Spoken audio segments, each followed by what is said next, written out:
அனைவருக்கும் வணக்கம். நான் இசை மதிவாணன். நடந்து முடிந்த நாடாளுமன்ற தேர்தலில் தென்காசி நாடாளுமன்ற தொகுதியில் நாம் தமிழர் கட்சியின் சார்பால் எங்க அண்ணன் செந்தமிழன் சீமான் அவர்களால் வேட்பாளர் நிறுத்தப்பட்டேன்.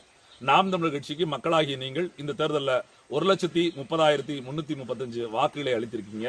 போன பாராளுமன்றத்தை விட போன பாராளுமன்றத்தில் 59,000 வாக்குகள் வாங்கியிருந்தோம். கிட்டத்தட்ட இந்த பாராளுமன்ற தேர்தலில் 1 மடங்குக்கும் அதிகமா 1,30,30,000 வாக்குகளை அளிச்சிருக்கீங்க. அதுவும் எங்களுடைய சின்னம் பறிக்கப்பட்டு இன்னும் குறைஞ்சபட்சம் 15 நாட்கள் சின்னம் அறிவிச்ச 15 நாள்ல எந்த கட்சியோடும் கூட்டணி வைக்காம யாருக்கும் வாக்குக்கு ₹1 கொடுக்காத இந்த நேரத்துல இந்த 1,30,335 வாக்குகளே நான் வெற்றியின் வாக்கா கருதுறேன்.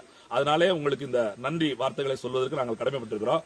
கட்டாயம் மக்களோடு நாங்கள் தோற்றிருந்தாலும் மக்களுக்கு எதிராக இந்த அரசு நடத்தக்கூடிய விஷயங்கள்ல கட்டாயம் மக்களுக்கு ஆதரவா நாங்க எல்லா நேரமும் துணையாக நிற்போம்னு உறுதியளிக்கிறேன். நன்றி, வணக்கம்.